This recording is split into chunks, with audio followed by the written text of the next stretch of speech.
प्रयागराज में आज राजनीतिक दलों के नेताओं का दौरा दिखाई दे रहा है, जहां आज सपा का प्रतिनिधिमंडल विधायक दुर्गा यादव की अगुवाई में प्रयागराज जाएगा। उनके साथ साथ कौन होगा ये आपको बताएं। गीता पासी, पूजा पाल, विजमा यादव, वासुदेव यादव भी प्रयागराज जाएंगे। टीएमसी का डेलीगेशन भी पीड़ित परिवार से प्रयागराज में जाकर के मुलाकात करेगा। डोला सेन, उमा सरेन, बाला ठाकुर, साकेत गोखले, ललितेश त्रिपाठी भी प्रयागराज में मौजूद रहेंगे, इसके संकेत मिल रहे हैं। और आज प्रयागराज में सियासी दलों का जमावड़ा लगने के आसार जताए जा रहे हैं। उम्मीद ये भी जताई जा रही है कि अखिलेश भी पहुंच सकते हैं। हालांकि उनके डेलीगेशन में नाम जो है विधायकों के सामने आ चुके हैं, इसके बाद उम्मीद कम जताई जा रही है, लेकिन कुछ भी हो सकता है, क्योंकि जिस तरीके से टीएमसी और सपा ने अपने प्रतिनिधि मंडल को प्रयागराज भेजने का फैसला किया है, वो नाम सामने आए हैं जो इस प्रतिनिधि मंडल दल का प्रतिनिधित्व करेंगे। और उनके साथ तमाम बड़े नाम शामिल हैं, जिसमें सपा की बात कर ले तो कई विधायकों के नाम शामिल हैं। आसपास के क्षेत्र से सभी इकट्ठा होकर प्रयागराज का रुख करेंगे, जहां एक ही परिवार के 5 लोगों की दर्दनाक हत्या ईंट पत्थर से कुचल करके जिन्हें मौत के घाट उतार दिया गया। इस पूरे घटनाक्रम पर अब डेलीगेशन पहुंचेगा टीएमसी का और सपा का। इसके साथ आपको बताएं कि तृणमूल कांग्रेस का भी डेलीगेशन पहुंचेगा प्रयागराज। और इस तरीके से हम देख सकते हैं कि तमाम दलों की तैयारी दिखाई दे रही है कि आज प्रयागराज पहुंचना है और पीड़ित परिवार वालों से मिलना है। हालांकि पूरा परिवार एक साथ खत्म हुआ है, 5 लोगों की ईंट पत्थरों से कुचल करके हत्या कर दी गई है। पिछले शनिवार भी प्रयागराज के इसी आसपास के इलाके में ऐसी घटना सामने आई, तो कानून व्यवस्था को मुद्दा बना करके अब तमाम सियासी दलों के मूवमेंट की खबर आ रही है, जहां टीएमसी की ओर से सामूहिक हत्या पर पीड़ित परिवार वालों से मिलने के लिए घटना स्थल पर पहुंच करके, क्योंकि देखिए ऐसे घटना के बाद पूरा क्षेत्र है, जो पूरा इलाका होता है, कहीं ना कहीं तनाव में होता है। ऐसे में तमाम सियासी दलों की मौजूदगी आज दर्ज की जाएगी। अगुवानी करते हुए टीएमसी की ओर से कौन कौन आएगा, ये भी नाम हम आपके सामने रख रहे हैं। साकेत गोखले हैं, पूर्व विधायक ललितेश त्रिपाठी भी इस डेलीगेशन में शामिल है, जो कि आज मूव करेंगे, आज मौजूद रहेंगे सामूहिक हत्या के पीड़ित परिवार वालों से। और ऐसी घटनाओं के बाद देखा यह जाता है कि पूरा क्षेत्र, पूरा इलाका कहीं ना कहीं सदमे में होता है। एक अनहोनी का डर सताने लगता है जब तक कि ऐसे अपराधी समाज के बीच मौजूद रहे। यूपी का लॉ एंड ऑर्डर का हालत बहुत खराब है। बार बार हम हाथरस से उन्नाव तक, लखीमपुर से खेबराजपुर तक जो देख रहे हैं, दलित का, महिलाओं का, माइनॉरिटी का, सबका बहुत खराब है उधर हालत। इसीलिए हम तृणमूल की तरफ से कोशिश कर रहे हैं। आज समाजवादी पार्टी भी जाएंगे, तो हम कोशिश करेंगे उधर जाके हालत क्या है वो हमारे पार्टी के अंदर और देश की जनता भी जान सके, ये कोशिश में हम जारी हैं।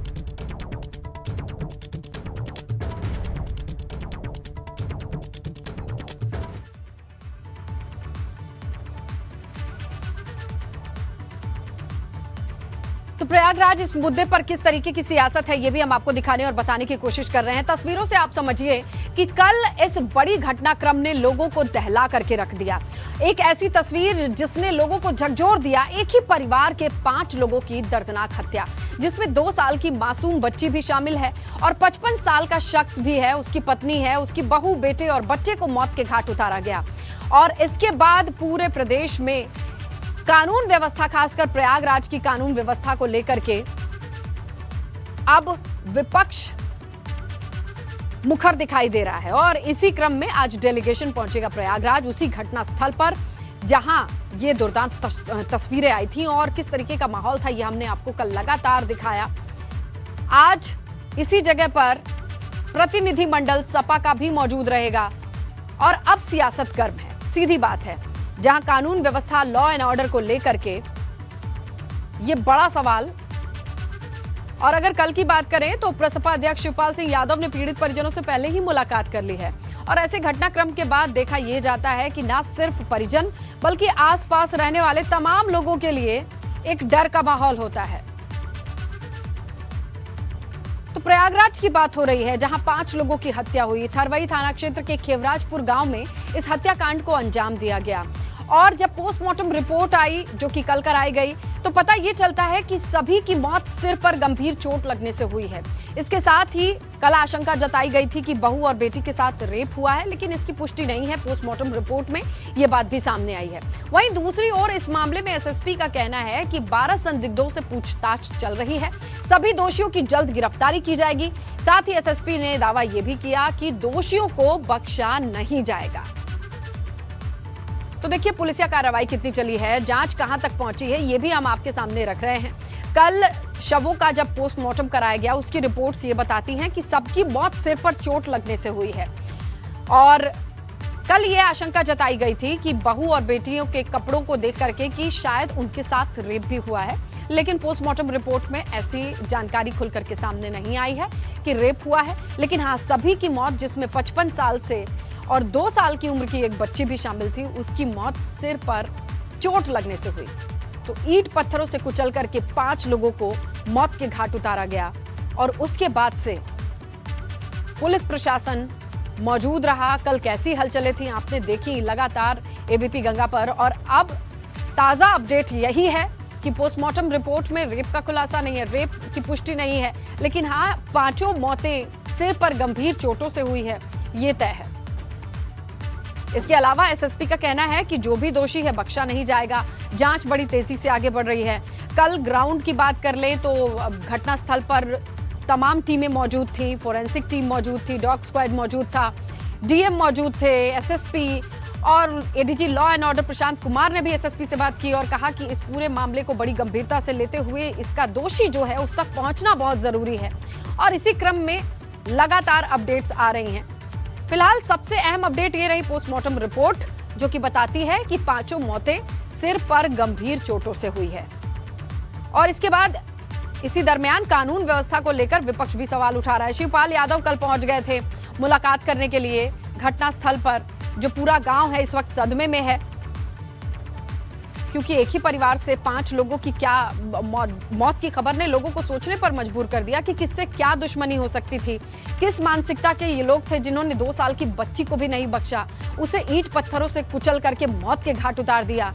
और कानून व्यवस्था को लेकर विपक्ष का घेराव आज और दिखाई देगा, क्योंकि तमाम डेलीगेशन रुख करेंगे प्रयागराज का।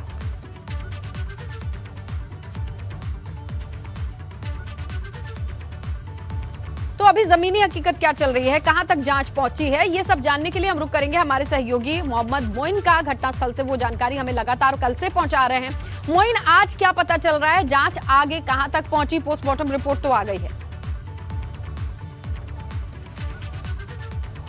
देखिए, इस मामले में पोस्टमार्टम रिपोर्ट आ चुकी है और पोस्टमार्टम रिपोर्ट में सभी 5 मौतों के लिए हेड इंजरी बताया गया है, यानी सिर पर किसी चीज से वार किया गया। सभी लोग पहले कोमा में चले गए और उसके बाद उनकी मौत हो गई। अब तक पुलिस किसी नतीजे पर नहीं पहुंच पाई है कि आखिर पूरे परिवार की हत्या किसने की, क्यों की, क्या मकसद था, कौन लोग थे, सब कुछ अभी हवा में है। अभी पुलिस के पास ऐसा कोई क्लू नहीं आया है जिसके आधार पर वो किसी ठोस नतीजे पर नहीं पहुंच सके। इसके साथ साथ तकरीबन 1 दर्जन संदिग्ध लोगों को पुलिस ने हिरासत में लिया है, जिनकी गतिविधियां संदिग्ध थीं, जो आस पड़ोस के रहने वाले थे, कहीं कारोबार करते थे या रहते थे या नशा करते थे। तो उन लोगों को हिरासत में लेकर पूछताछ की जा रही है कि शायद उनके जरिए जो कातिल है उनका कोई क्लू मिल सके और पुलिस इस गुत्थी को सुलझा सके। लेकिन तकरीबन 29 से 30 घंटे का वक्त हो चुका है, पुलिस के हाथ अभी पूरी तरह खाली है। इस मामले में सियासत भी शुरू हो चुकी है।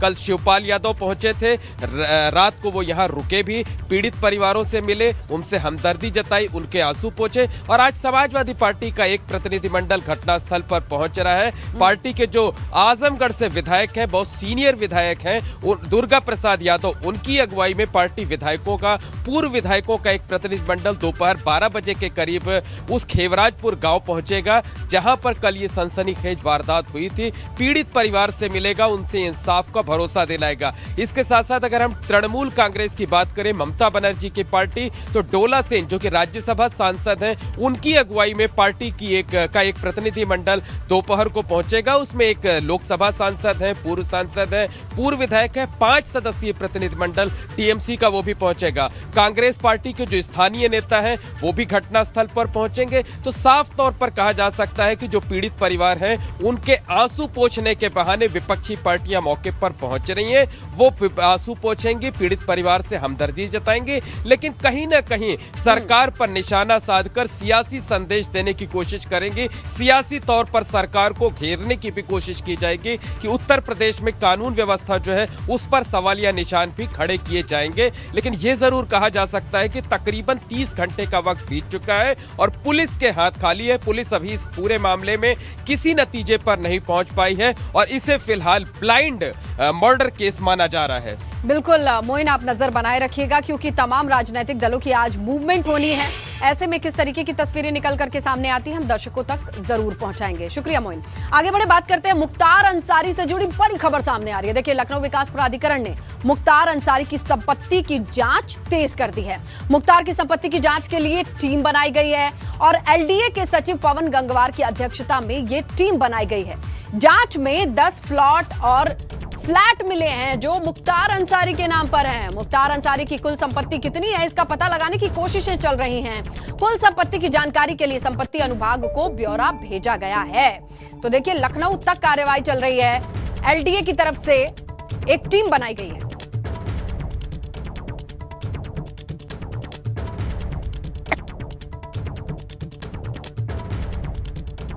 ज्यादा जानकारी लेते हैं, सहयोगी विवेक त्रिपाठी फोन लाइन पर मौजूद हैं। तो विवेक, लखनऊ में अब तक क्या पता चला संपत्ति को लेकर के मुख्तार की? देखिए, स्नेहलता, ईडी ने मुख्तार की 20 संपत्तियां चिन्हित की थीं जो अलग अलग जगह पर है। इसमें से काफी लखनऊ में थी, तो लखनऊ विकास प्राधिकरण को एक लिस्ट दी गई थी और कहा गया था कि इन संपत्तियों के बारे में जानकारी जुटाएं, जिससे वो संपत्ति जो सीज करने की कार्रवाई है, वो जब्त करने की कार्रवाई है, वो आगे की जा सके। तो इसी सिलसिले में जब एलडीए के पास ईडी की तरफ से एक सूची आई है, उसमें तमाम संपत्तियों के बारे में बताया गया है। अब एलडीए की जिम्मेदारी ये बनती थी कि उन संपत्तियों की जांच की जाए कि क्या वो वाकई में मुख्तार अंसारी या उनसे संबंधित उनके करीबियों के लोग हैं, उनके परिवार के लोगों के नाम पर है। तो ये जांच के लिए एक जो एलडीए के सचिव हैं पवन गंगवार, कल ही एलडीए वीसी अक्षर त्रिपाठी ने उनके एक नेतृत्व में एक टीम गठित कर दी है और ये टीम जांच कर रही है। अभी तक 10 ऐसे प्लॉट और फ्लैट मिले हैं जिनके आवंटियों के नाम मुख्तार बताए जा रहे हैं। कोई मुख्तार खान है, कोई मोहम्मद मुख्तार है, इस तरह से अलग अलग नाम है। लेकिन इसमें से मुख्तार अंसारी कौन है? क्या मुख्तार अंसारी कुछ मुख्तार अंसारी के नाम से भी है? क्या मुख्तार अंसारी वही मुख्तार अंसारी है जो बाहुबली और माफिया है? क्या उसी के नाम से संपत्तियां खरीदी गई हैं? अगर खरीदी गई हैं तो किस तरह से? क्या एलडीए की लॉटरी में खरीदी गई हैं या फिर वो दोबारा रीसेल में प्लॉट या फ्लैट खरीदे गए? ये सब पता करने की कोशिश की जा रही है। और ये संपत्तियां कितनी हैं, किस मतलब इनका वर्ग क्षेत्र कितना है, क्षेत्रफल कितना है, ये पता लगाया जा रहा है। उनकी मार्केट वैल्यू कितनी है, ये पैसा कहां से आया, किस तरह से भुगतान किया गया, क्या चेक से भुगतान हुआ था या कैश दिया गया, रजिस्ट्री किसके नाम है, क्या मुख्तार अंसारी अकेले है या उसके परिवार के लोग भी शामिल है? ऐसी तमाम चीजें बिल्कुल विवेक, ये तमाम चीजें अभी पता लगाई जानी बाकी हैं। फिलहाल एलडीए ने अपनी तरफ से टीम बना करके खोजना, छानना, बिनना शुरू कर दिया है। शुक्रिया विवेक तमाम जानकारी के लिए। आगे बढ़े, बात करते हैं सीतापुर से आई खबर की। आजम खान से मिलने के लिए सपा का प्रतिनिधि मंडल पहुंचेगा। देखिए, सपा विधायक अरमान खान और रविदास मेहरोत्रा शामिल हैं इसमें। सुबह 11 बजे मुलाकात करने के लिए सपा का प्रतिनिधि मंडल सीतापुर जेल जाएगा आजम से मुलाकात करने के लिए।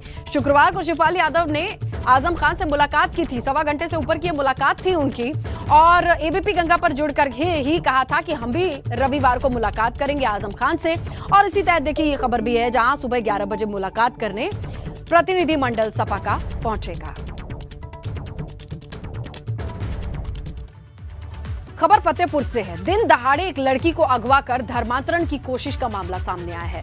लड़की की चीख पुकार सुनकर मौके पर पहुंचे उसके परिजनों ने देखा और लड़की को अगवा करने आए दोनों बाइक सवार युवक घर वालों को देखकर फरार हो गए, जिसके बाद परिजनों ने थाने में दोनों युवकों के साथ 4 लोगों के खिलाफ मुकदमा दर्ज कराया है, जिसके बाद पुलिस मामले की तफ्तीश में जुट गई है। मामले में अयाज शाह विधायक विकास गुप्ता का कहना है कि वो शिकायत को डीएम से पहुंचाएंगे ताकि दोषियों के खिलाफ कड़ी कार्रवाई की जा सके।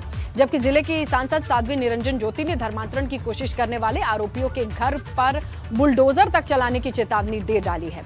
वहीं डीएमएसपी ने बताया कि गाजीपुर में लड़की को जबरन अगवा करने की कोशिश का केस दर्ज कर लिया गया है, जिसके तहत 2 आरोपियों को गिरफ्तार भी किया गया है और आगे इस मामले में कड़ी कार्रवाई की जाएगी। परिवर्तन तो निंदनीय है और एक अपराध के श्रेणी में आता है और मैं जिलाधिकारी और पुलिस अधीक्षक महोदय से बात करूंगा, इस पर सख्त कार्रवाई हो और नहीं हो पाएगा तो माननीय मुख्यमंत्री आदित्यनाथ जी से भी कहूँगा इस पर जांच कराकर और जो इस तरह की हरकत कर रहे हैं उनके ऊपर सख्त से सख्त कार्रवाई हो। यही सपा की सरकार होती तो कोई पकड़ा नहीं जाता, ना कोई कार्रवाई होती, ठीक है ना। कम से कम ये जानकारी हो रही, सरकार कार्रवाई कर रही, प्रशासन कार्रवाई कर रहा है, और ऐसा कोई भी हरकत करेगा उसके ऊपर कठोर से कठोर कार्रवाई, और ये सही कर रही होगी। जिस तरह का काम करने वाले को बुलडोजर चलना ही चाहिए। थाना गाजीपुर पर एक लड़की को जबर अगवा करने का अभियोग पंजीकृत किया गया है एवं धर्मांतरण कराने का भी प्रयास किया गया था। अभियोग को तरमीम कर 2 अभियुक्तों को गिरफ्तार किया गया है एवं आगे की विधिक कार्रवाई की जा रही है। ब्रेक के बाद बात करते हैं बदायूं की। घर में भीषण आग लगी। आग लगने से पूरा घर जल करके खाक हो गया।